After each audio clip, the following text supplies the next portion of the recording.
천국 백성이 가져야 할 어떤 신앙적 인격, 또 그로 인해서 받게 될 특별한 복에 대해서 말씀하고 계십니다. 그래서 소위 팔복이에요.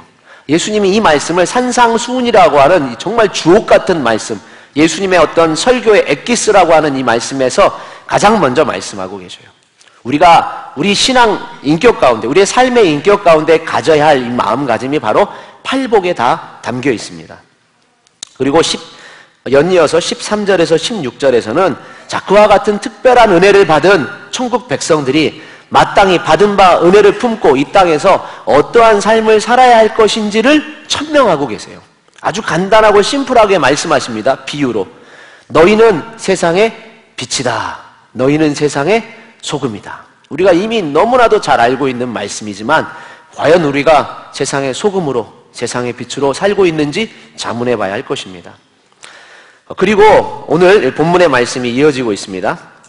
예수님의 선포와 가르침이 구약의, 이 당시의 백성들은 구약 성경만이 있었어요. 그래서 구약 성경과 그 가르침과 예수님이 가르치신 그 가르침이 서로 어떻게 관계가 있는지를 예수님이 설명해 주셨어요. 약간의 혼선이 있었어요, 그 당시에. 17절 말씀 같이 읽겠습니다. 내가 율법이나 선지자를 폐하러 온 줄로 생각하지 말라. 폐하러 온 것이 아니요 완전하게 하려 함이라. 아멘. 이 당시에 율법을 누가 가르쳤냐면 바리새인과 서기관과 같은 종교 지도자들이 가르쳤어요. 그런데 이들은 예수님을 어떻게 오해했냐면 예수님이 마치 율법을 폐기하러 온 사람처럼 오인했습니다.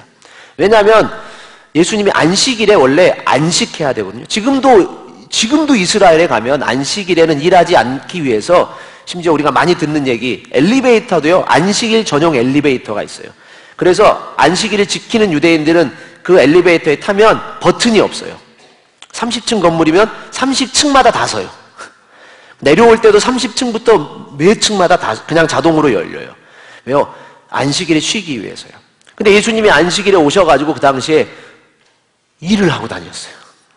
열심히 일하셨어요. 그래서 손가락질을 받기 시작하셨어요.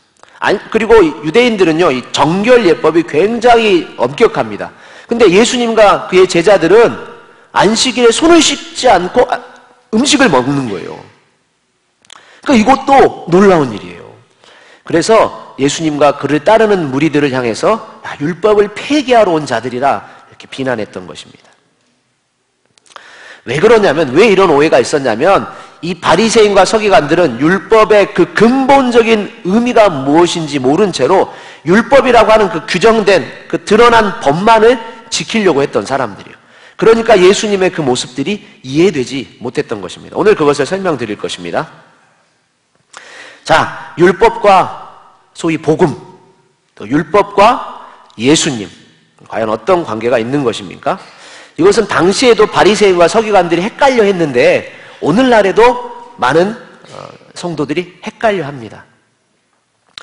율법과 복음, 율법과 예수님. 저도 이 주제를요 오랫동안 고민했고 또 오늘 마침 이 주제를 다루게 되면서 특별히 또 산상수훈을 접하게 되면서 많이 고민하고 기도했어요.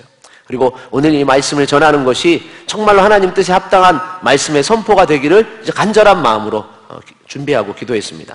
주석서도 보고 강해집도 보고 나름대로 정리를 해서 여러분에게 알려드리는 거예요. 오늘 본문을 통해서 여러분들에게 이 부분에 대해서 정확한 이해가 있게 되기를 바랍니다. 오늘 이 말씀이 이게 집중하지 않으면 이 맥락이 끊어져 버리면 좀 이해가 안 될 수 있어요. 졸지도 마시고 오늘은 집중해서 들으시기 바랍니다. 혹시라도 들었는데 이해가 안 되면 다시 한번 동영상이 올라가거든요. 그래서 설교 영상을 다시 한번 듣고 이것을 분명하게 여러분이 알고 넘어가시기 바랍니다. 너무나 중요한 것입니다. 17절 말씀 보니까 예수님이죠. 내가 율법이나 선지자를 폐하러 온 줄로 생각하지 마라. 여기서 말하는 율법이나 선지자는 구약 성경을 말하는 거예요. 율법과 선지서들. 전기 선지서가 있고 후기 선지서가 있습니다. 전기 선지서를 역사서라고 부르고 후기 선지서를 예언서라고 불러요. 아무튼 율법과 선지자는 구약 성경이에요. 자, 예수님은 이 구약 성경을 폐하러 온 것이 아니라는 거예요. 당연한 말씀이죠. 예수님은요, 이 기록된 한 말씀 한 말씀을 다 이루기 위해서요, 정말로 심혈을 기울이셨어요. 율법을 폐하러 온 것이 아니라, 특별히 구약 성경에서도 율법을 폐하러 온 것이 아니라 이를 성취하고 완성하기 위해서 오셨어요. 이것을 한번 이해하면 도움이 됩니다. 율법은 누가 만드셨죠? 네, 하나님. 자, 그 하나님은 성부, 성자, 성령, 삼위일체 하나님이세요. 자, 그 율법을 누가 주셨죠? 백성에게? 하나님이 주셨죠. 그죠? 다시 얘기하면 예수님께서 율법을 만드셨어요. 그리고 그 율법을 우리에게 선물로 주셨어요. 그리고 이 땅 가운데 예수님이 오신 거예요. 왜 오셨다고요? 그 율법을 완전하게 하기 위해서 오셨다는 거예요. 율법을 만드신 분이 예수님이고, 우리에게 그 율법을 주신 분도 예수님이고, 이 땅에 오신 분도 예수님이에요. 그런데 그분이 그 율법을 폐하려 오셨다고요? 이건 말도 안 되는 일입니다. 하나님은요, 이랬다 저랬다 하는 분이 절대 아니에요. 그건 우리가 그러는 거죠.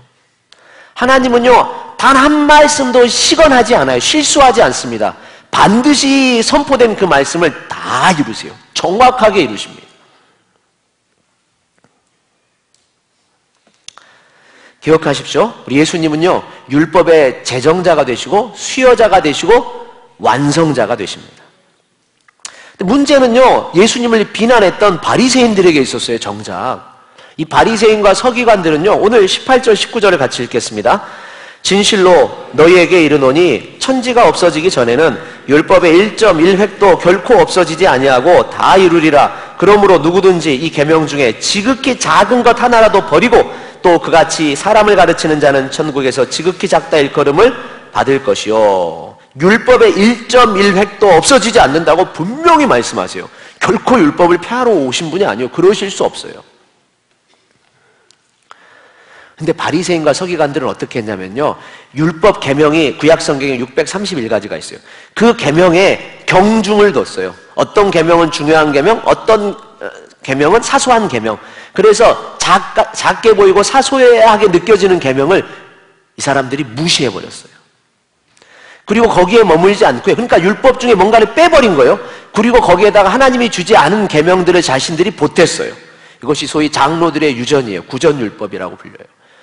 그러니까 이 바리새인들이 사실은 하나님이 주신 이 엄격한 이 말씀을 사실은 무시했던 거예요. 그래서 예수님이 그들을 향해서요, 성경에 보면 여러 차례 엄격하게 책망하십니다. 그리고 오늘 말씀하시는 거예요. 율법의 1점, 획이요. 실제로 히브리어에 획이 있거든요. 획. 이 점 같은 거, 따옴표가, 이게 쉼표 같은 거. 점 하나도 예수님이요, 땅에 떨어지지 않는다고 하셨어요. 획 하나, 우리 글로 이 하면 이 획 하나 긋잖아요. 이 획 하나도 땅에 떨어지지 않는다고 말씀하셨어요. 반드시 성취하신다는 거예요. 작은 계명 없습니다. 다 중요한 계명이에요. 여러분 그런데 어떻습니까? 말씀을 취사 선택하지는 않습니까? 나에게 마음에 와닿는 계명들은, 나에게 유익해 보이는 계명은 내가 선택하고, 나에게 뭔가 와닿지 않고 부담스러운 계명은 내치고 있지는 않습니까? 기억하세요. 예수님이 이 태도를 가진 바리새인들을요, 정말로 책망하셨어요. 엄격하게 책망하셨어요. 우리가 만일 그런 태도를 가지고 있다면 주님으로부터 심히 책망받을 태도를 갖고 있는 거예요. 자, 그렇다면 예수님이 율법을 완전케 하기 위해서 오셨다고 했는데, 율법을 완전케 한다는 의미가 뭡니까? 율법을 완전케 한다. 어떤 뉘앙스가 있는 거예요? 완전케 한다. 율법에 뭔가 부족함이 있다는 거예요. 성경을 한번 찾아보겠습니다. 책갈피 하시고, 본문은 책갈피하고, 로마서 8장.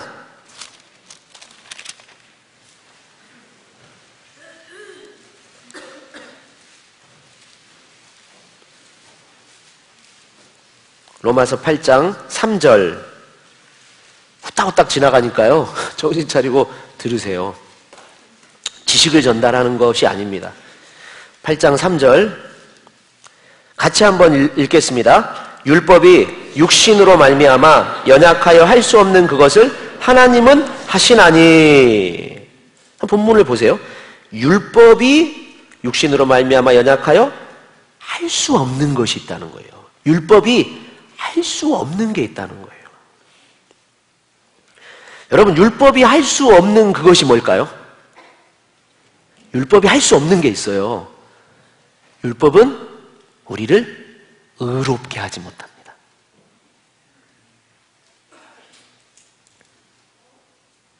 다시 얘기하면 하나님과 우리 사이를요 화해케 하지 못해요. 쉽게 얘기하면 구원을 주지 못한다는 거예요. 율법은 우리에게 구원을 주지 않습니다. 율법이 할 수가 없어요. 이것은요 율법의 자체에 하자가 있어서 그런 게 아니에요. 여기 설명하죠. 왜 율법이 못하는지를 설명해 주고 계세요. 3절에 율법이 육신으로 말미암아 연약하여 할 수 없다는 거예요. 누구에게 문제가 있다는 거예요? 우리에게 문제가 있다는 거예요. 사람에게. 율법은 그 자체로 의로운 것이지만 사람이 그 연약함으로, 이 죄악 때문에, 이 본성이 죄인인지라 그 율법을 다 지킬 수가 없는 거예요. 그런데 그것을 연약하여 할 수 없는 그것을 누가 하신다고요? 누가 하신다고요? 하나님이 하시나니. 밑줄 쫙쫙 그어놓으세요. 하나님은 하십니다. 이 세상 어떤 사람도, 구약 수백만의 백성도 단 한 사람도 할 수 없었던 그것을 우리 하나님은 하신다는 거예요. 뭘 하시는 거예요? 율법이 못한 거, 그죠? 우리를 의롭게 하시는 걸 하는 거예요. 저와 여러분을 의롭게 하셨어요. 누가요? 우리 하나님이. 어떻게 하셨죠? 8장 3절 하반절부터 4절까지 한번 같이 읽겠습니다. 곧 죄로 말미암아 자기 아들을 죄에 있는 육신의 모양으로 보내어 육신의 죄를 정하사 육신을 따르지 않고 그 영을 따라 행하는 우리에게 율법의 요구가 이루어지게 하려 하심이니라. 아멘. 자, 예수님이요 우리 대신 자기 아들을 정죄하셨어요. 자신의 아들을 정죄하셨어요. 여러분 이것이요 그냥 교리가 아니에요. 여러분 우리의 육신의 자녀를 여러분 얼마나 사랑하세요? 근데 그 하나님이요 우리를 위해서 자기의 독생자를 정죄하셨어요. 이것이 예수님이요 율법을 완전하게 하셨다라는 의미예요. 율법이 할 수 없는 것을 하나님께서 자기 아들을 정죄하심으로 하신 거예요. 자, 그러면 하나님은 율법을 왜 주셨대요? 율법이 할 수 없어요. 그죠? 할 수 없어요. 그런데 왜 율법을 주셨대요? 이거 올무로 주셨을까요? 아니에요. 율법은 선물이에요. 율법은 마치 도로 표지판과 같습니다. 율법에는, 그러니까 도로 표지판에 이렇게 어디 써 있고요. 뭐가 있어요? 방향 표지가 있어요. 방향 표시. 그 방향 표시판 때문에 도로에 나름 질서가 있는 거예요. 율법은 왜 주신 거예요? 이것은 그 백성에게 주신 질서법이에요. 도덕법. 천국의 백성으로서 어떠한 삶을, 하나님의 백성으로서 어떤 삶을 살아야 할 것인지를 그 질서를 주신 거예요. 근데 이 질서보다 더 중요한 기능이 있어요. 율법이 선물인 것은 이것입니다. 율법에는 뭐가 있다고요? 화살표가 있어요. 화살표. 요걸 기억해야 돼요. 로마서 3장 20절에 말씀합니다. 율법의 행위로는 그의 앞에 의롭다 하심을 얻을 육체가 없나니, 자, 율법의 기능입니다. 율법으로는 죄를 깨닫게 하심이니라. 이게 화살표예요. 죄를 깨닫게 한다가 화살표예요. 율법은 왜 주셨어요? 도덕법입니다. 율법은 왜 주셨어요? 죄를 깨닫게 하기 위해서. 이게 무슨 말이에요? 죄 지으면 어떻게 돼요? 율법에서는 뭐라고 하나요? 죄 지으면 한마디로 죄의 삭은 사망이에요. 율법을 주셨어요. 그런데 율법으로 의롭다 할 수 있는 사람이 없다는 것은 뭐예요? 율법 앞에는 다 죄인이라는 거예요. 그래서 하나님이 뭘 주시는 거예요? 화살표가 띵띵띵 가리키는 거예요. 그 율법을 보니까 죄인이라는 게 드러나는 거예요. 그래서 삑삑삑삑삑 보니까 옆에 하나님이 성막이라는 걸 주셨어요. 성막. 아, 죄 지으면 살기 위해서 어디로 가야 되는 거예요? 삑삑삑삑 성막으로 가는 거예요. 성막에 가면 성막의 핵심적인 기능은 뭡니까? 성막에는 여러 가지 있죠. 근데 그 중에 핵심은 번제단이에요. 번제단에서 뭐 하는 거예요? 수없이, 끊임없이, 그때로부터 끊임없이요, 짐승 제사를 통해서 백성의 죄를 대속한 것이 번제단이에요. 이것을 끊임없이 했어요. 이걸 상번제로 하게 했어요. 아침마다 저녁마다 매일매일. 이게 매일매일 행하는 그 상번제가 무엇을 가르칠까요? 가리킬까요? 이것도 화살표예요. 띡띡띡띡. 율법은 그 백성을 성막으로 인도했습니다. 이게 화살표라는 거예요. 갈라디아서 3장 24절에서 말씀하십니다. 이와 같이 율법이 우리를 그리스도께로 인도하는 초등교사가 되어, 결국 우리가 율법을 정직한 마음으로 성실하게 따라가면 뭐요? 성막에 이르고, 성막을 지속적으로 추구하는 삶을 살다 보면 어디에 이르는 거예요? 예수님께 도달하는 거예요. 율법은 우리를 그리스도께로 인도하는 교사예요. 유치원생들, 우리 성교원 애들 딱 줄 서가지고 선생님 따라가잖아요. 하나, 둘, 셋, 넷. 따라가면 목적지에 도달해요. 선생님이 인솔하는 거예요. 율법이 그 기능을 했던 거예요. 그래서 율법이 사실은 선물이에요. 자, 그렇다면 예수님은 율법을 어떻게 완전하게 하셨을까요? 완전하게 하셨다고 했죠. 자, 한번 보겠습니다. 다시 본문으로 돌아가셔서요.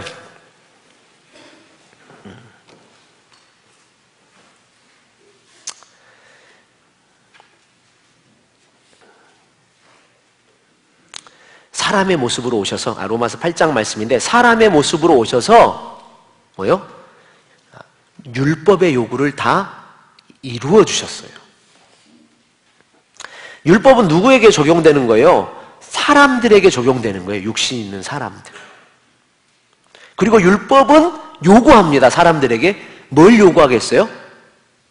법이 우리에게 뭘 요구해요? 법을 지켜라. 근데 지키지 못하면 뭐예요? 법은 뭘 주장하죠? 죽여라. 죄의 삭은 사망입니다.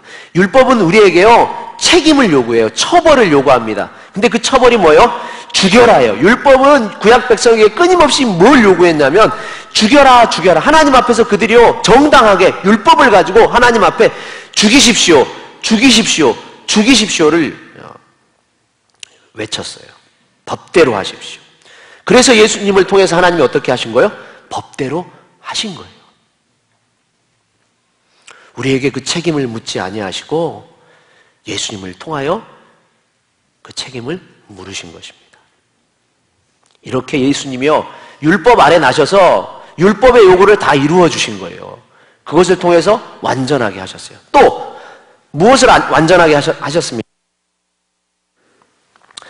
지금 바리새인들을 향해서 지금 예수님이 끊임없이 가르쳐요. 그들의 가르침을 받았던 백성들에게 올바른 가르침을 주고 계세요. 율법을 지키셨을 뿐만 아니라 율법의 창시자가 되시는 예수님께서 율법의 의미가 무엇인지 바르게 가르쳐주고 계세요. 이제 내일부터 우리가 보게 될 5장 21절 이하의 몇 가지 그런 샘플들을 예수님이 가르쳐주고 계세요. 당시의 종교 지도자들은 뭐가 잘못됐냐면요, 왜 책망을 받았냐면 해석이 잘못됐어요. 말씀에 대한. 이들은 뭐라고 주장했죠? 우리는 율법을 지키고 있다. 우리는 율법의 의로는 흠이 없다. 이런 주장을 많이 했어요. 많이 했어요, 이 사람들이. 그런데 정작 뭐를 모르고 있는 거예요? 율법이 말하는 화살표는 모르고 있는 거예요. 율법의 이 화살표는 뭘 얘기하는 거예요? 죄인이라는 걸 얘기하는 거예요. 어쩔 수 없이 우리는 화살표를 따라가야 하는 인생이라는 것을 얘기해주고 있는 거예요. 초등교사예요. 오늘도 지시하고 내일도 지시하고 오늘 아침에도 지시하고 오늘 점심에도 지시하고 끊임없이 지시해주는 화살표예요. 그런데 정작 우리는 율법을 지키고 있다.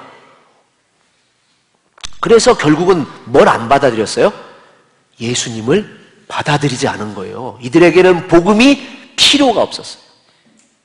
왜요? 자신들은 의롭거든요. 율법을요, 도덕률로만 생각한 거예요. 화살표의 기능에 대해서는 무지한 것입니다. 그래서 예수님이 내일 21절부터 이 율법을 바르게 해석해 주고 계세요. 6가지 적시하십니다. 그리고 패턴을 똑같이 하세요. 율법에서는 이렇게 말하는 것을 너희가 들었으나 나는 너희에게 말한다. 이것이 왜 가능해요? 그분이 율법을 만드신 분이라니까요. 그 율법 안에 있는 그 만든 분의 의도가 직접 이제 설명되어지는 거예요. 21절 같이 읽겠습니다. 옛사람에게 말한 바 살인하지 말라. 누구든지 살인하면 심판을 받게 되리라 하였다는 것을 너희가 들었으나. 자, 이 당시 종교인들은요, 어떤 생각을 했냐면, 그렇지, 살인의 행위가 없으면 난 살인한 죄가 없어. 네, 예수님이 설명하십니다. 22절 같이 읽겠습니다. 나는 너희에게 이르노니 형제에게 노하는 자마다 심판을 받게 되고 형제를 대하여 라가라 하는 자는 공회에 잡혀가게 되고 미련한 놈이라 하는 자는 지옥불에 들어가게 되리라. 살인죄는 말이야, 사람을 죽인 것만이 살인죄가 아니야. 이미 네 마음속에 있는 그 원망하는 마음, 분노하는 마음, 그 마음이 표출돼서 한마디 뱉었던 그 욕설, 그게 살인죄야. 그 자는 어디에 가냐면 지옥불에 던져져. 이것은 율법의 단순히 어떤 그냥 율법을 얘기하는 게 아니라 산상수훈에서 다시 선포된 말씀이에요. 우리가 원망하거나 불평하거나 미워하거나 나쁜 말을 뱉으면 어디에 가요? 지옥불에 던져져요.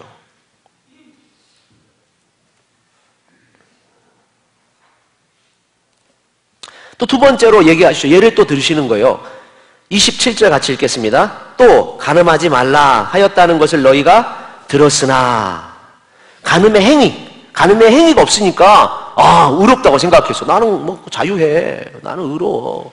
근데 예수님이 또 말씀하세요. 28절 같이 읽겠습니다. 나는 너희에게 이르노니 음욕을 품고 여자를 보는 자마다 마음에 이미 간음하였느니라. 뭐요? 이 마음으로 음욕을 품는 것 자체가 이미 간음의 죄라는 거예요. 유타주에서요, 미국 유타주 있잖아요. 몰몬의 성지 유타주 많이 살아요. 근데 유타주는 이혼율이 가장 낮대요. 이혼율 낮기 1위예요. 그런데 유타주에서 또 1위를 하는 게 있어요. 그러니까 지금 이혼율이 낮다는 건 가정생활이 건전하다는 거예요, 나름대로. 그런데 음란물 시청률이 1위예요. 이게 뭘 의미하는지 아시겠어요?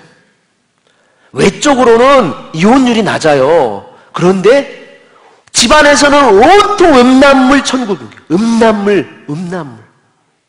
끊임없이 마음속에는요, 음란함이 막 용솟음 치는 거예요. 이게 뭐예요? 외식이에요. 외식. 바리새인들이 예수님으로 엄격하게 책망받았던 것이 바로 이거예요.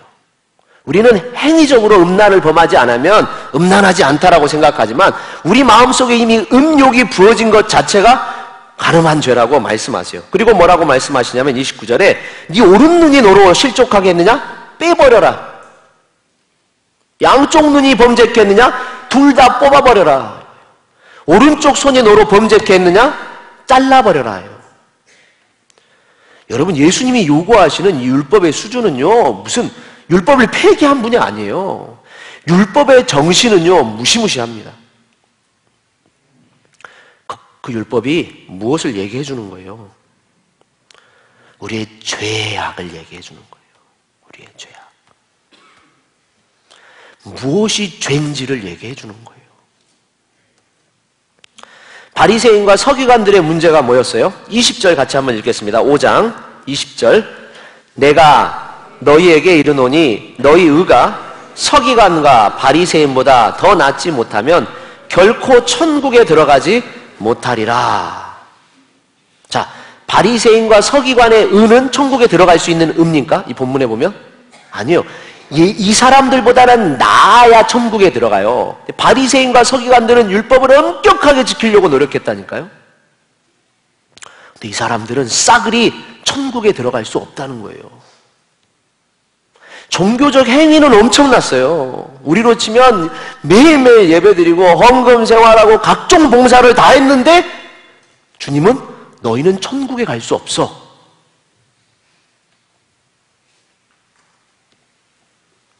왜요? 왜요? 그 사람들의 의는 껍데기였어요. 껍데기. 뭐가 없는 거예요? 마음이 없어요. 마음도 의로워야 진짜 의로운 거예요. 그죠? 마음은 의롭지 않은 거예요. 정신이 없어요. 정신. 이 복음의 정신이 뭔지 몰라요. 그래서 뭐가 없냐면 이 사람들의 심령에는 사랑이 없어요.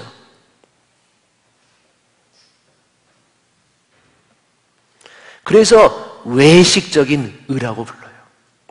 이 의는 결코 천국에 들어갈 수 없습니다. 자기의, 자기 선행, 자기 착함, 자기 성실은 결코 천국에 들어가는 의가 될 수 없어요. 거짓말입니다.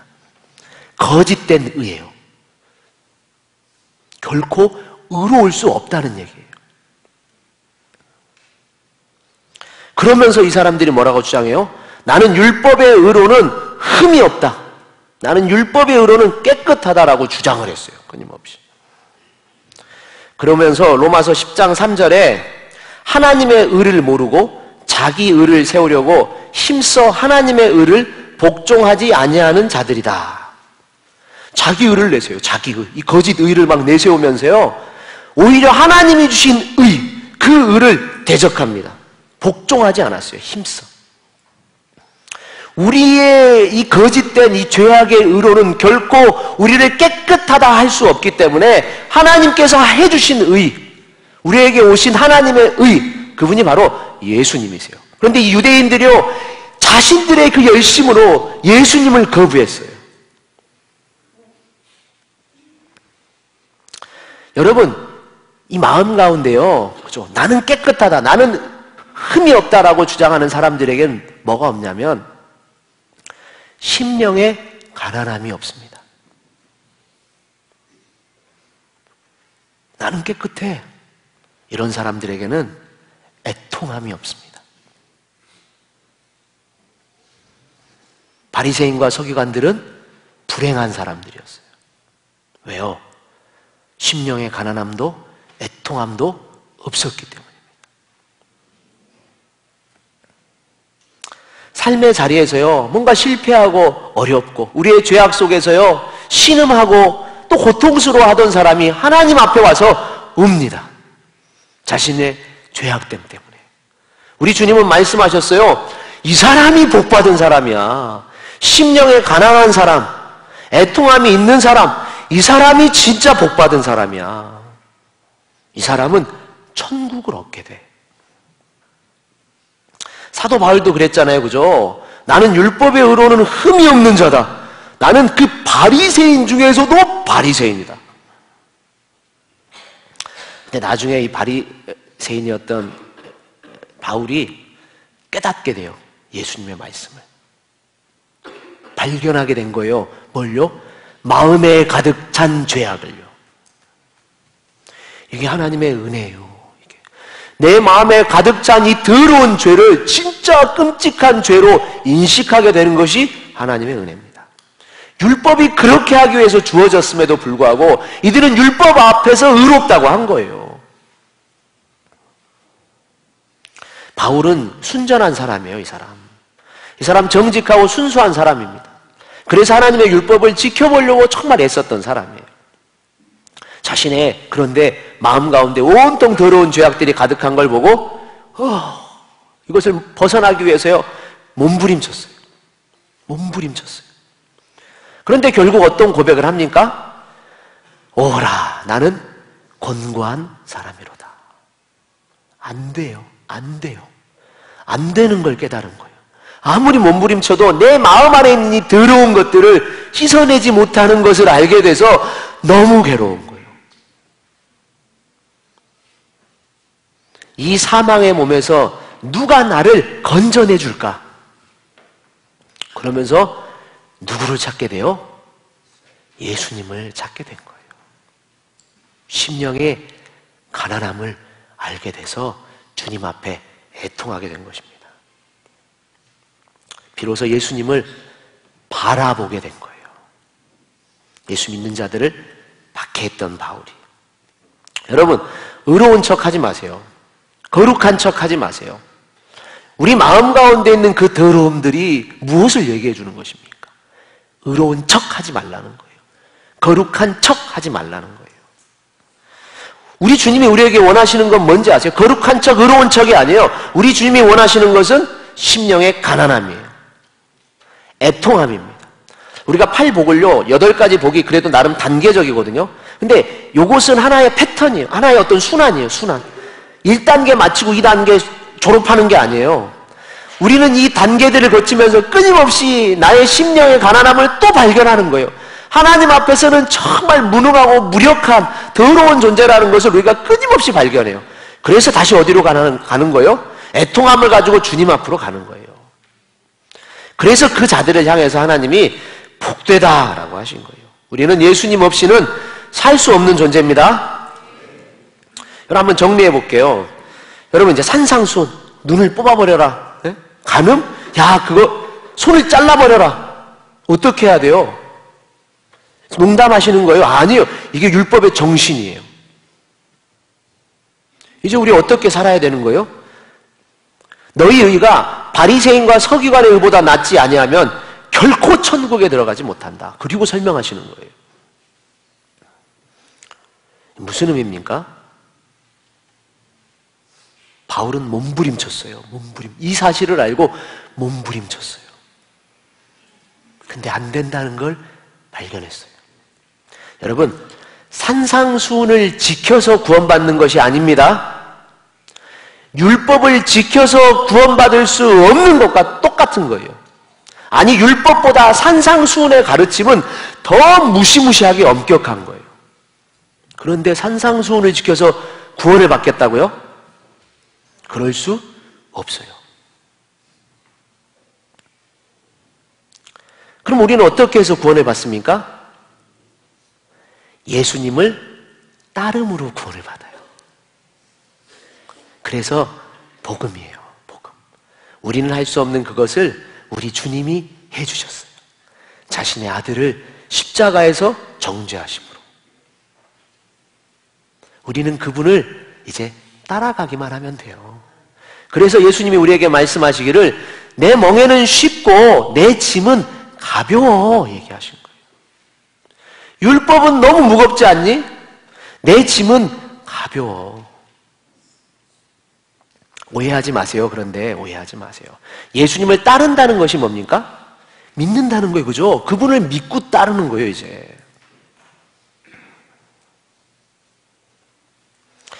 예수님을 영접하면 구원받죠? 맞습니까? 틀립니까? 예수님을 마음에 영접하는 게, 마음에 모시는 게 영접이잖아요. 구원받아요? 못 받아요? 자, 근데 기억하세요. 우리 조심하세요. 예수님을 무엇으로 영접하는 거예요? 나의 구원자, 나의 하나님, 나의 주로 영접하는 거예요. 다시 얘기하면 예수님을 내가 영접한다는 것은 그분이 이제 나의 주가 되시는 거예요. 나의 주가 된 사람이 구원받는 사람이에요. 종이에요. 우리는 그러니까 그 관계에서 보자면 종이에요. 종은 뭐예요? 이제부터 코 깨서 주인을 따라가는 사람이 구원받은 사람이라고요. 마음에 뭔가 사형리해가지고 마음에 나 예수님 믿기로 했어요. 이게 구원이 아니라는 거예요. 내가 진짜 믿기로 했어요. 이 말은 나 이제 예수님 따르기로 했어요. 밖에 청년들이 청년 게시판에 그 나이지리아 이슬람 과격 분자들, 막 예수 믿는 자들을 막 보코하람이라는 무장단체에서 올해만 해도 막 70명을 학살했대요. 믿는 자들 막 죽이고 다니는데 그런 어떤 과격한 무슬림 테러 단체에 속한 사람 2명이 나이지리아에서 선교하는 어떤 단체에 의해서 복음을 영접했대요. 예수님을 영접했어요. 믿기로 했어요. 그리고 나서 그 짧은 문구를 저기다 적어놨더라고요. 인터뷰한. 나는 이제 예수 그리스도를 믿기로 했습니다. 나는 이제 그분의 제자가 되었습니다. 나는 내 목숨을 다해서 그분을 따를 것입니다. 여러분, 믿는다는 것은 따른다는 거예요. 무엇을 다해서요? 목숨을 다해서. 제자예요. 제자. 나는 주님의 제자가 되었습니다. 그 과격한 믿는 자들을 예수 믿는다는 이유로 죽이고 다녔던 테러 분자가 하나님의 한량없는 은혜로 사도 바울처럼 회심하게 된 거예요. 사도 바울이 어떤 삶을 살았습니까? 주님을 위해서 모든 걸 다 던져버리는 삶을 살았어요. 자신의 목숨까지도. 여러분, 그분을 따른다는 건 뭘까요, 그러면? 그분을 따른다는 거. 그분의 행적을 따라가는 거예요? 따른다는 게 뭐예요? 그분의 정신을 따른다는 것입니다. 정신. 율법은 어디에서 나온 거예요? 율법을 만드신 예수님의 정신에서부터 나온 거예요. 그 정신이 표현된 게 율법 계명 하나예요. 여러분, 예수님의 그 정신은 한 가지예요. 한 가지. 한 가지라고 표현할 수 있어요. 그게 뭔지 아세요? 내가 오늘도 하나님의 말씀을 순종해 보려고 할 때 나는 이것을 기억해야 됩니다. 기억하지 못하고 이 정신이 사라져버리면 나는 바리새인하고 똑같은 사람이 되는 거예요. 이게 있어야 돼요. 뿌리, 정신이 있어야 돼요. 이게 뭐냐면 사랑이에요. 우리 주님이 우리를 사랑하시기 때문에 우리에게 율법을 주신 거예요. 예수님이 필요함을 알게 하기 위해서. 우리를 사랑하신 그분이요, 그분이 진짜 우리를 얼마나 사랑하시는지를 증명하셨어요. 여러분, 사랑은 증명되는 것입니다. 그분이 증명하셨어요. 그분은 시건하지 않으세요. 그분의 사랑은 순전하게 표현됩니다. 그래서 죄인들을 위해서 십자가 지셨어요. 이 한 가지 예수님의 정신으로부터 두 가지 가르침이 나왔어요. 큰 가르침 두 가지. 그게 뭡니까? 우리가 너무나도 잘 알고 있는 뭐죠? 첫째, 하나님을 사랑하라. 둘째, 이와 같이 내 이웃을 내 몸과 같이 사랑하라. 바리새인과 서기관들에게는요, 이것이 없었어요, 여러분. 예수님이 이것을 끊임없이 심각하게 얘기하셨어요, 여러분. 예수님이 심각하게 생각하신 것, 우리도 심각하게 받아들여야 돼요. 예수님이 여러 가지 가르침을 베푸셨지만 이것은 정말로 심각하게 가르치셨어요. 심각하게. 여러 차례 예수님 입술에서 끊임없는 독설이 나왔어요. 독설. 눈을 뽑아버려라. 손을 잘라버려라. 지옥불로 들어간다. 이 화 있을 찐자 이 독사의 자식들아. 요한을 통해서 선포된 말이 우리 주님의 말씀 아니에요? 우리가 이 정신이 없는 채로 오늘도 교회에서 예배드리고 섬기고 직분을 받고 리더로 역할을 한다는 것이 곧 뭐예요? 바리새인하고 뭐가 달라요? 하나도 다르지 않습니다. 하나도 다르지 않아요.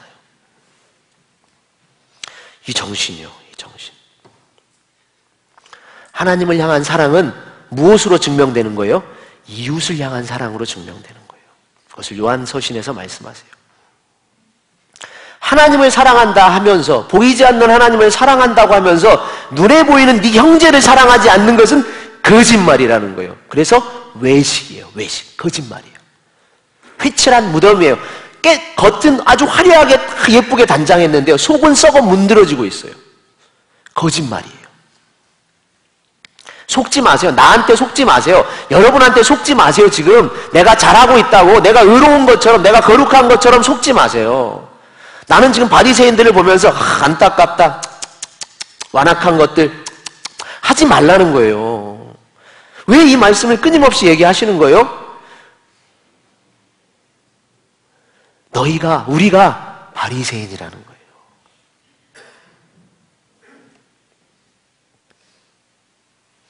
우리에겐 진짜요, 생각해보면 이것이 참 없어요. 하나님을 향한 사랑이 너무 없어요. 이웃을 향한 사랑은 더더욱 없어요.